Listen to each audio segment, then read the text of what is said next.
Yes, ma'am. How do you do, sir? Can you hear me? Yes, ma'am. Talk loud. Okay. Well, I just have a question about what to eat. And are you going to come to my funeral when I die from starvation?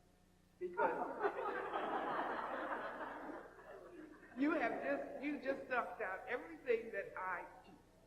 Mr. Gray told me that he will be bringing me back to Philadelphia because he liked what he saw in the response of you brothers and sisters. And when we come back to Philadelphia, we'll be coming back with a team of sisters that cook some of the most delicious food in the world. And you will learn how to cook the food. It'll be prepared right in front of you. And incidentally, the food is very, very simple, very easy to cook. You don't have to spend hours in the kitchen. You spend hours in the kitchen when you're cooking this greasy stuff. You don't have to do that. You want your kitchen to be clean all the time on your stove. And the only way you get that to be is that you cook only those things that are healthy.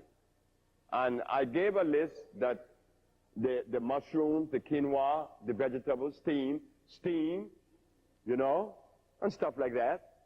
And you will be doing good. You don't have to die of starvation.